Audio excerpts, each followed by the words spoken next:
तो बारी है सबसे पहले short answer type question first की।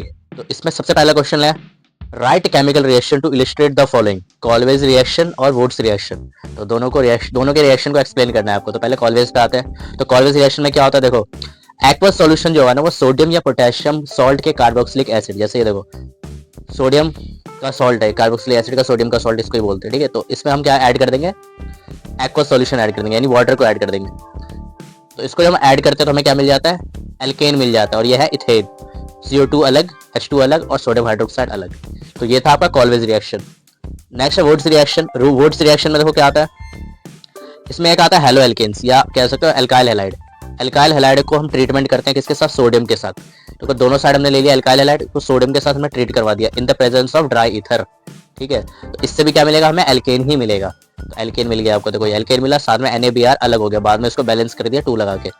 तो ये हो गया इसका वुड्स रिएक्शन। अगला क्वेश्चन में क्या लिखा है, what are the relative stabilities of different conformations of ethane, ठीक है। तो अलग अलग रिलेटिव स्टेबिलिटी बताना है आपको, ठीक है।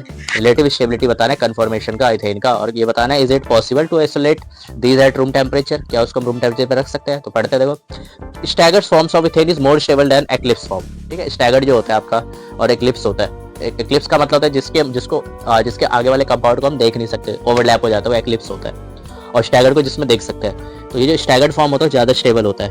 क्यों, क्योंकि the force of repulsion between hydrogen atom on adjacent carbon atom is minimum, क्योंकि रिपल्सन बहुत कम से कम होता है, जिसके कारण वो ज़्यादा स्टेबल है। लेकिन अगर हम टेम्परेचर की बात करें तो इसके डिफरेंस का टेम्परेचर जो है ना 12.55 किलो जूल पर मोल, बस इतना ही है, जिसके कारण ये पॉसिबल नहीं है कि ये दोनों को हम आइसोलेट कर सके रूम टेम्परेचर पे। ओके, तो ये था इसका आंसर। अगला क्वेश्चन है, write IUPAC name of the following, इसका आईयूपैक नेम बताना है। देखो तो ये क्या है, ये आपका साइक्लो में आ जाएगा, तो साइक्लोहेक्सेन, और ये प्रोपाइल है टोटल, तो 2 प्रोपाइल साइक्लोहेक्सेन इसका आईयूपैक नेम। और इसका आईयूपैक नेम क्या होना चाहिए, लॉन्गेस्ट चेन को हम अगर लॉन्गेस्ट चेन की बात करें तो इसमें ये लॉन्गेस्ट चेन होगा। तो ये हो जाएगा देखो पहला ये कार्बन, दूसरा ये कार्बन, तो 2,3 dimethyl butane. Okay, 2,3 dimethyl butane हो जाएगा इसका आंसर। क्वेश्चन में लिखा है, how will you obtain methane and ethane from acetic acid, ठीक है। तो एसिटिक एसिड से मिथेन और इथेन को बनाना है हमें। तो पहले बनाते हैं methane. When acetic acid react with sodium hydroxide it forms sodium acetate. तो देखो ये एसिटिक एसिड है हमारा, इथेनोइक एसिड को ही बोलते हैं, इसमें हमने लगा दिया सोडियम हाइड्रोक्साइड, तो क्या मिल गया, ये सोडियम एसीटेट। लेकिन हमें बनाना है मिथेन। तो अब इस सोडियम एसीटेट को हम यूज करेंगे किसके साथ, सोडा लाइम के साथ, यानी सोडियम हाइड्रोक्साइड के साथ दोबारा। तो हमने इसको दोबारा CH3COO को, मतलब जो सोडियम एसीटेट बना था उसको दोबारा हमने सोडियम हाइड्रोक्साइड के साथ मिलाया, सोडा लाइम इसे वो बोलते हैं, ठीक है। तो जब ये मिल जाता है ना हमें मिथेन, CH4 मिथेन मिल गया, इस पूरे प्रोसेस को बोलते हैं ड्यूमा प्रोसेस। ओके, इस पूरे प्रोसेस को कहते हैं ड्यूमा प्रोसेस। हमें मिल गया मिथेन, यही तो चेता में। अब क्या करेंगे, इस सोडियम एसीटेट के साथ वाटर को मिलाएंगे, तो क्या मिल जाएगा, इथेन मिल जाएगा। देखो इलेक्ट्रोलाइसिस हो गया इसमें, इलेक्ट्रिसिटी के प्रेजेंस में। तो हमने इसको इस बार वाटर के साथ मिलाया, तो क्या मिल गया, CH3 मिल गया, H2 अलग, सोडियम हाइड्रोक्साइड अलग, CO2 अलग। तो इस प्रोसेस को बोलते हैं इलेक्ट्रोलाइसिस, क्योंकि हमने वाटर के साथ मिक्स करवाया with the help of electricity. तो इसमें हमें इथेन मिल गया, बाद में हम इसको बैलेंस कर देंगे। तो ये था इसका आंसर। अगला क्वेश्चन है, तो क्वेश्चन में क्या लिखा है, give the different conformation of ethane with their Newman projection formulae. Newman projection formulae लगाते हैं। देखो एक्लिप्स में ये होता है, यानी इसके आसपास है, ये एक दूसरे को ओवरलैप कर रहा है। ओके, ये एक्लिप्स फॉर्म हो गया न्यूमैन प्रोजेक्शन का, और ये स्टैगर्ड फॉर्म हो गया, इनके बीच का एंगल ज़्यादा होता है, ठीक है। तो ये है स्टैगर्ड फॉर्म, ये हो गया इसका आंसर। अगला क्वेश्चन है, क्वेश्चन में लिखा what effect does branching of an alkane chain has on its boiling point. कह रहा है अगर ब्रांच बढ़ा दे तो बॉइलिंग पॉइंट क्या होगा। तो जैसे ब्रांच बढ़ता है वैसे बॉइलिंग पॉइंट घटता है, ठीक है। तो boiling point of the alkane decreases, ठीक है। ब्रांच बढ़ने से क्या होगा, बॉइलिंग पॉइंट डिक्रीज होगा। This decrease in surface area, लिखा ना, branching of an alkane makes the molecules more compact and bring the various atoms closer, as a result molecular size decreases, ठीक है। ब्रांच बनने से ना मॉलिक्यूलर साइज डिक्रीज हो जाता है, और डिक्रीज होने के कारण सरफेस एरिया भी डिक्रीज होगा, और सरफेस एरिया डिक्रीज होने से क्या होगा, वैन डर वाल फोर्स भी डिक्रीज होगा, और ये सब डिक्रीज होने की वजह से बॉइलिंग पॉइंट भी डिक्रीज होगा। तो जल्दी ये उबल जाएंगे, बॉइलिंग पॉइंट कम हो जाता है, ठीक है, डिक्रीज हो जाता है। अगला क्वेश्चन में लिखा है, write IUPAC names of the product obtain by addition reaction of HBr to hex 1 ene. Hex 1 ene में HBr को ऐड करना है 2 केस में, एक एब्सेंस ऑफ पेरोक्साइड में और एक प्रेजेंस ऑफ पेरोक्साइड में। तो इसमें हम लगाएंगे मार्कोनिकोव रूल, एब्सेंस में मार्कोनिकोव रूल, प्रेजेंस में एंटी मार्कोनिकोव रूल लगाएंगे। देखो क्या होता है, नत्थू लाल हलवाई, याद रखना है इसमें, क्या याद रखना है, नत्थू लाल हलवाई। नेगेटिव किस में जाएगा, लोअर हाइड्रोजन में, ठीक है, नेगेटिव जाएगा लोअर हाइड्रोजन में। तो HBr में नेगेटिव क्या है भाई, HBr में Br नेगेटिव है, तो Br किसके पास जाएगा, लोअर हाइड्रोजन के पास जाएगा। ओके, हेक्स वन इन, अब लोअर हाइड्रोजन किस पे है, इस पे है, तो इस पे लग जाएगा क्या हमारा, Br लग जाएगा। तो Br लग गया इस पे, नो पेरोक्साइड के प्रेजेंस पे, ठीक है, तो Br इस पे लग जाएगा, तो बन गया ना 2 ब्रोमोहेक्सेन। ओके, 2 ब्रोमोहेक्सेन, नेगेटिव जाएगा लोअर पे और हाइड्रोजन जाएगा हायर वाले पे, ठीक है, तो इस पे ज़्यादा हाइड्रोजन है इसलिए हाइड्रोजन ऐड होगा, जिस पे कम हाइड्रोजन होगा उस पर ब्रोमीन ऐड होगा, यानी नेगेटिव चार्ज। अब एंटी मार्कोनिकोव यूज़ करना है पेरोक्साइड में, उल्टा कर देंगे इस बार नेगेटिव को ज़्यादा वाले पे भेजेंगे। तो देखो नेगेटिव को हमने यानी Br को इस वाले पे भेज दिया, देखो यहाँ पे आ गया, ठीक है, तो इस बार क्या बना, 1 ब्रोमोहेक्सेन, पहले क्या बन रहा था 2 ब्रोमोहेक्सेन, अब बना है 1 ब्रोमोहेक्सेन। ये था इसका आंसर। अगला क्वेश्चन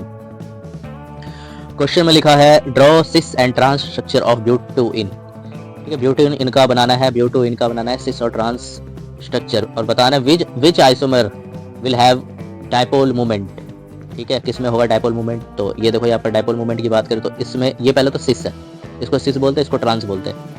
इसकी बात करें ट्रांस का तो डाइपोल मोमेंट 0 हो जाएगा, क्योंकि एक दूसरे को कैंसिल आउट कर रहा है, इधर भी H3C है इधर भी H3C है, एक दूसरे को कट कर देगा डाइपोल मोमेंट का डायरेक्शन की वजह से। पर सिस में क्या होगा, नहीं होगा ऐसे। तो लिखा है ना, देखो ये एक लाइन लिखी हुई है, क्या लिखा है देखो, although both cis butene and trans butene has non-polar compound, but cis butene has non-polar compound, but cis butene 2 has a small dipole moment. In trans butene, the vector of any small bond dipole must cancel each other. लिखा है ना, shape की वजह से एक दूसरे को cancel करेगा, तो डाइपोल मोमेंट ऑफ ट्रांस क्या होगा, 0 हो जाएगा, इसका क्या होगा, ज़्यादा होगा, इसका लिटिल बिट ज़्यादा होगा, इस पर कम होगा, ठीक है, यानी इसका 0 हो जाएगा, ठीक है, ये था इसका आंसर। अगला क्वेश्चन में क्या लिखा है, how will you convert ethyne to but two yne, ethyne को ब्यूट टू वाइन में कन्वर्ट करना है। फिर बताना है draw the geometrical isomer 2,3 dichlorobutane, ठीक है, तो करते हैं इथाइन को ब्यूट टू वाइन में, तो हम क्या यूज़ करेंगे, इथाइन में सोडियम यूज़ कर लेंगे इन प्रेजेंस ऑफ NH3। तो क्या मिल गया हमें भाई, ये मिल गया, ठीक है, अब NH3 के प्रेजेंस में कर रहे हैं तो ये मिल गया हमें NaCC, इधर भी आने लग जाएगा इधर भी आने लग जाएगा दोनों साइड, ठीक है, तो कम क्या हो जाएगा, माइनस का Na और CH3I कम हो जाएगा।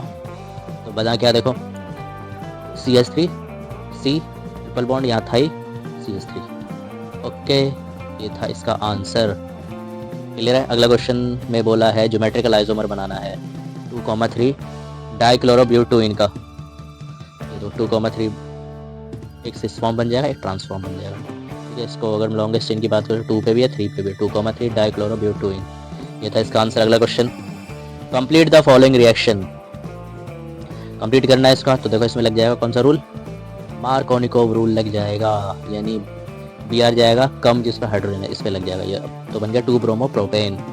इसमें क्या लगेगा, सोडियम को मिलाना है, तो क्या बनेगा देखते हैं, सोडियम को मिलाते हैं, तो अभी जो हमने पढ़ा था ट्रांस वाली बात वही हो जाएगी यहाँ पे, सोडियम को मिलाते ही एक्वस NH3 में के प्रेजेंस में, तो ये Na के साथ ये चले जाएगा अलग, NaNO3, ये बन जाएगा आपका, ओके, H इसके साथ ऐड हो जाता है तो बन जाता है ट्रांस 2 ब्यूटीन।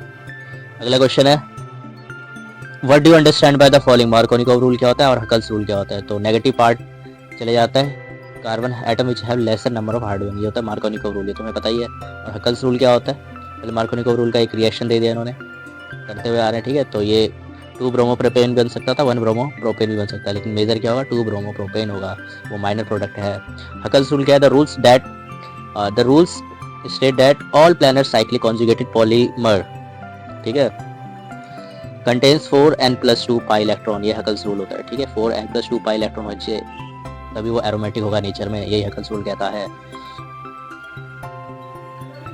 क्वेश्चन मिलेगा complete the following and name the product, इसके रिएक्शन को कंप्लीट करना है, प्रोडक्ट के नेम बताना है। तो पहला देखो क्या है, हेलो एल्केन दे रखा, आयोडीन लगा दिया है एल्केन के ग्रुप में, ठीक है, QH के प्रेजेंस में, तो क्या बनेगा देखो CH3 CH तो था ही, अब ये I हट जाएगा तो एक बॉन्ड एक्स्ट्रा आ चुका है इसके पास, तो ठीक है, डबल बॉन्ड हो जाएगा ये अकेला, और K के साथ I चले जाएगा और पानी अलग हो जाएगा, रिमूव।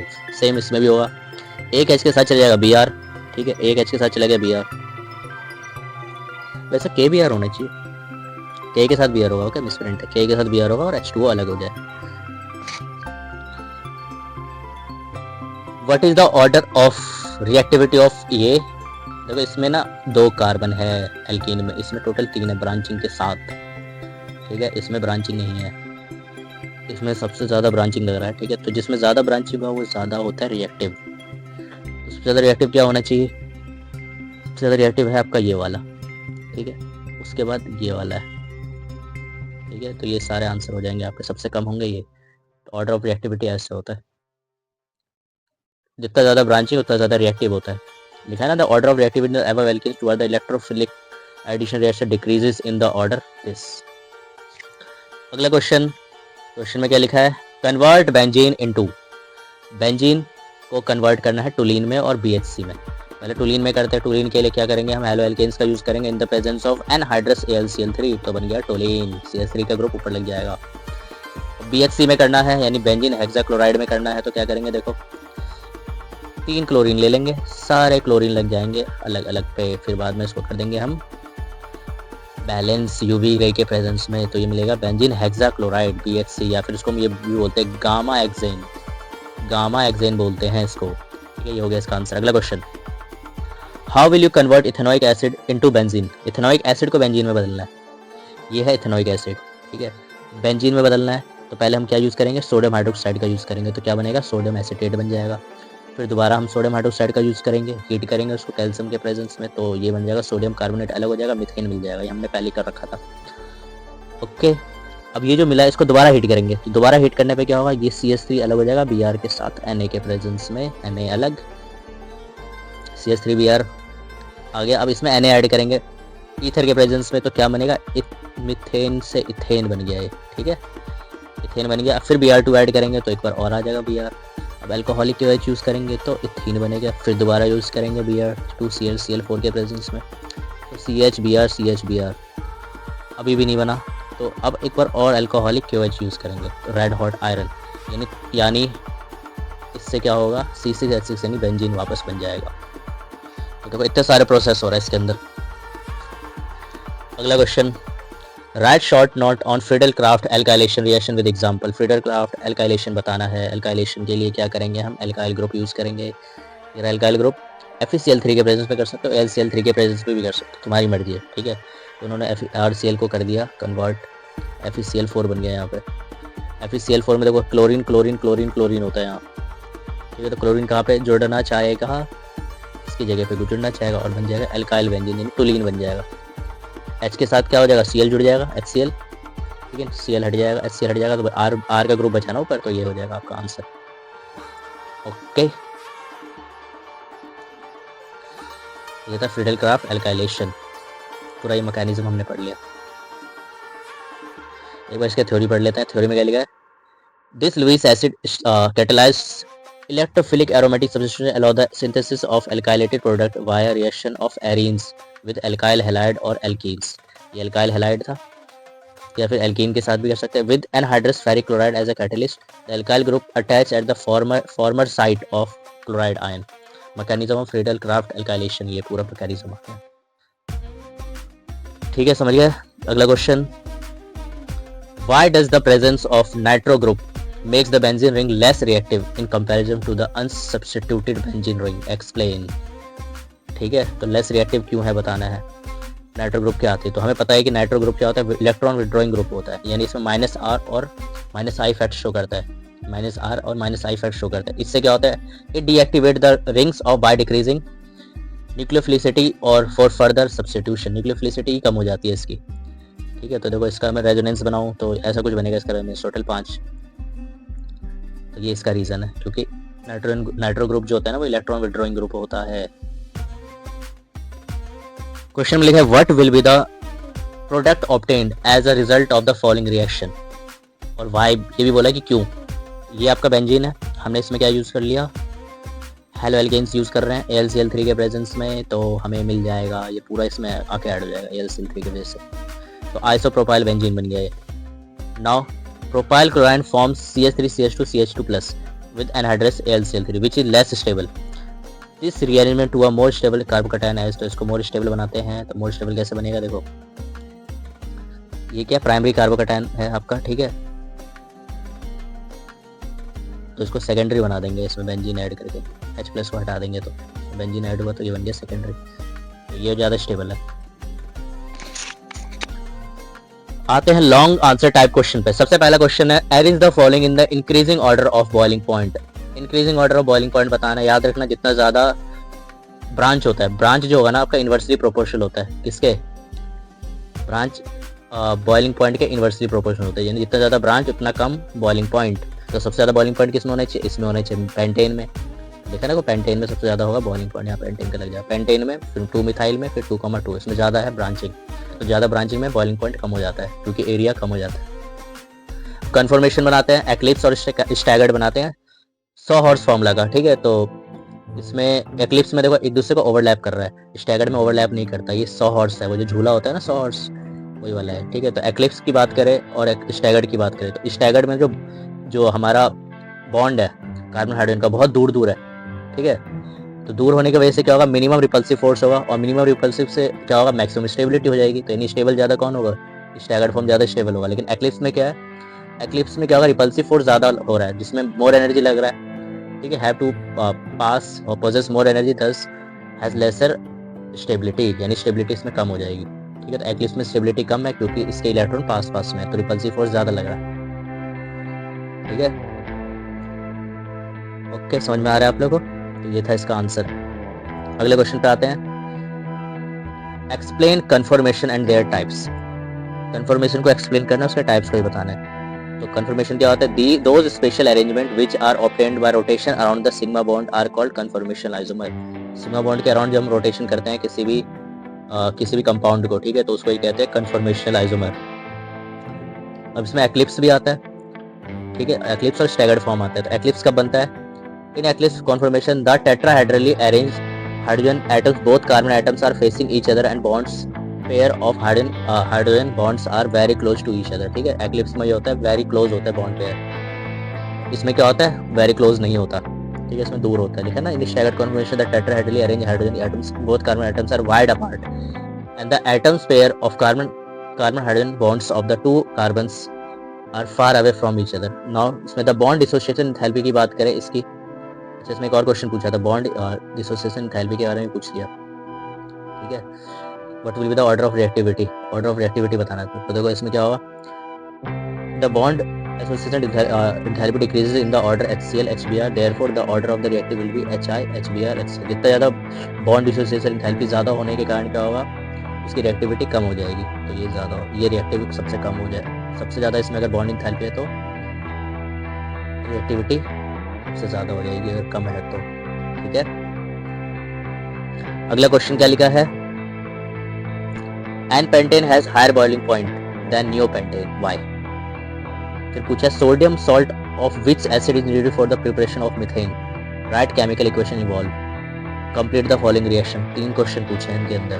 तो एन पेंटेन के पास ज़्यादा बॉइलिंग पॉइंट है नियोपेंटेन से, क्यों, तो ब्रांचिंग का ये रीज़न हो जाएगा इसमें, क्योंकि इसमें क्या ब्रांचिंग है, तो सरफेस एरिया क्या हो रहा है, डिक्रीज हो रहा है, इसमें सरफेस एरिया डिक्रीज होने के कारण क्या होगा, पेंटेन के पास ज़्यादा बॉइलिंग पॉइंट हो जाएगा नियोपेंटेन से, हमने पहले पढ़ लिया था, ब्रांचिंग की वजह से बॉइलिंग पॉइंट घट जाता है। नाउ सेकंड क्वेश्चन में क्या पूछा था कि sodium salt of which acid is needed for preparation of methane, methane बनाने के लिए कौन सा सोडियम सॉल्ट यूज करेंगे, तो सोडियम सॉल्ट यूज करेंगे, सोडियम एसीटेट यूज करेंगे, ठीक है, सोडियम एसीटेट, तो बन जाएगा यहाँ पे मीथेन CH4, इधर बन गया CH4 Na2CO3 बन गया।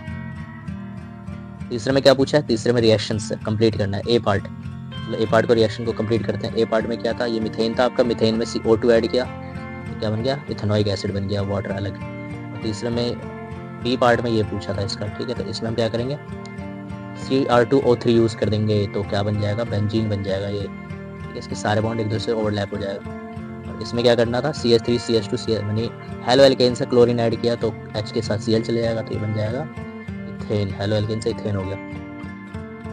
अगला क्वेश्चन है give mechanism of addition of HBr to propene, फिर से यूज करेंगे हम इसमें मार्कोनिकोव रूल, तो मार्कोनिकोव रूल क्या कहता है, Br जुड़ेगा इसमें कम हाइड्रोजन वाले में, तो लग गया इसमें, तो 2 ब्रोमो प्रोपेन हो गया। अब इसका मैकेनिज्म करते हैं, तो स्टेप फर्स्ट की बात करें, स्टेप फर्स्ट में it follow that proton H यानी जो इलेक्ट्रोफाइल है from HBr get attach to carbon 1 due to plus I effect, ठीक है, कार्बन 1 में ऐड हो जाएगा due to plus I effect में, तो ये इसमें प्लस का साइन आ जाएगा, और Br नेगेटिव है तो अगले स्टेप में Br उस पर जुड़ जाएगा, ठीक है, तो ये मेजर प्रोडक्ट आ जाएगा आपका, ठीक है, इसी को उन्होंने थ्योरी में बोल दिया, थ्योरी ना लिखोगे तो भी चलेगा, ठीक है, तो ये इसका आंसर हो गया मेजर प्रोडक्ट का। अच्छा, इन एडिशन ऑफ HBr बोला है तो इसमें एंटी मार्कोनिकोव रूल लगना चाहिए, ठीक है, एंटी मार्कोनिकोव रूल लगेगा, एडिशन ऑफ HBr बोला है तो एंटी मार्कोनिकोव लगेगा, इसमें एंटी मार्कोनिकोव लगेगा तो क्या होगा, देखो इसमें Br किस में जुड़ेगा, जिसमें ज़्यादा है हाइड्रोजन, तो 1 ब्रोमो, तो अच्छा दोनों ही बता दिया इन्होंने एक ही में, ओके दोनों बता रखा है, ठीक है, तो ये पूरा इसका आंसर था।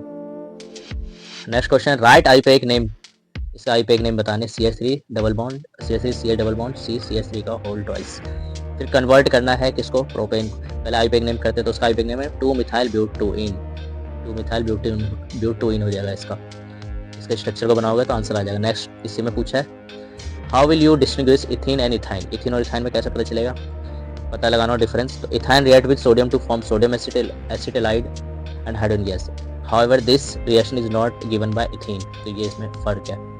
अब स्ट्रक्चर बनाना है 3,4 डाइमिथाइल हेप्ट 3 इनका, ठीक है, तो हेप्ट 3 इनका बनाते हैं, ये रहा 3,4 डाइमिथाइल हेप्टेन, इससे पहले वाले का देखो रिएक्शन बता रखा है पूरा, इसमें रिएक्शन नहीं हो रहा, इथीन में उसमें आ गया, इथाइन में रिएक्शन हो गया, ठीक है।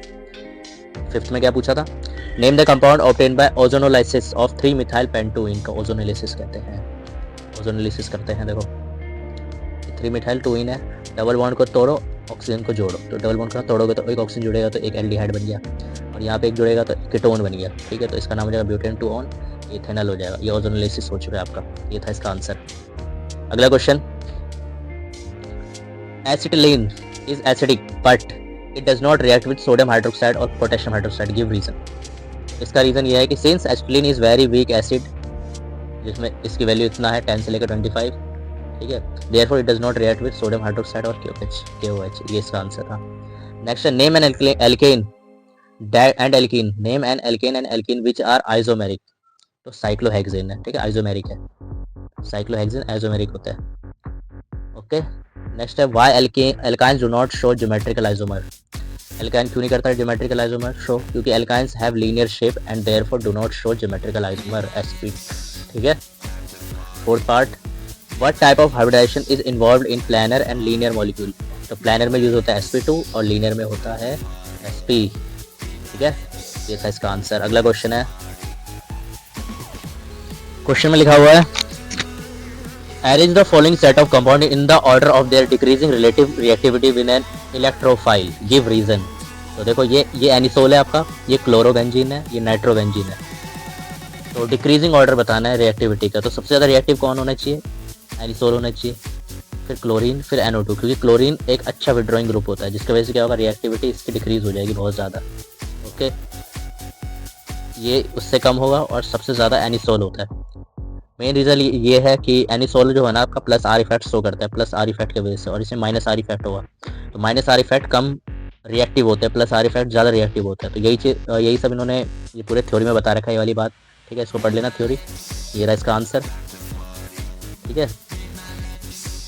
प्लस आर इफेक्ट देखो एनिसोल शो कर रहा है, chlorine minus are effect show करता है, नाइट्रोबेंजीन भी माइनस आर इफेक्ट शो करते हो, तो ओवरऑल रिएक्टिविटी एनिसोल का सबसे ज़्यादा, फिर क्लोरोबेंजीन, फिर नाइट्रोबेंजीन, थ्योरी पढ़ोगे आपको समझ में आ जाएगा। अगला क्वेश्चन इसी में पूछा है, सेकंड पार्ट क्या पूछा, give one important structural difference between cyclohexanol and phenol, cyclohexanol और फिनॉल में इंपॉर्टेंट बताना है डिफरेंस।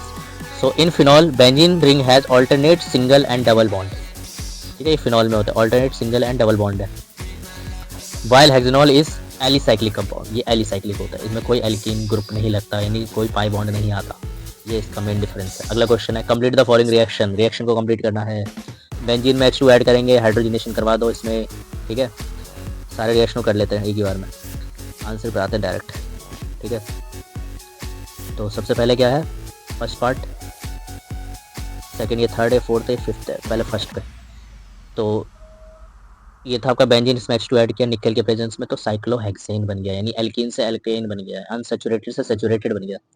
अब ये CH12 के साथ 15/2 O2 ऐड करेंगे, तो जब कार्बन हाइड्रोजन मिलता है तो कार्बन के साथ ऑक्सीजन जाता है, कार्बन डाइऑक्साइड बनेगा, हाइड्रोजन के साथ ऑक्सीजन पानी बनेगा, बैलेंस बैलेंस कर देना, आ जाएगा आंसर।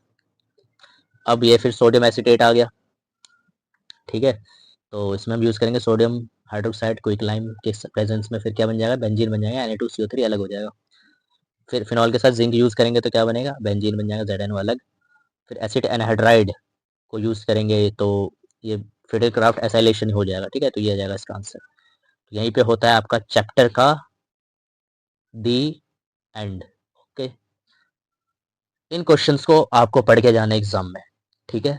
क्वेश्चन इन्हीं के रिलेटेड आएंगे, उनका पूछने का तरीका भले ही डिफरेंट हो सकता है, लेकिन क्वेश्चन इस क्वेश्चन के बाहर और कुछ भी नहीं आएंगे, ठीक है। तो इनको ही पढ़ के जाना है आपको, इसके अलावा और कुछ भी नहीं आएगा, गारंटीड, ठीक है। मिलते हैं अगले वीडियो में।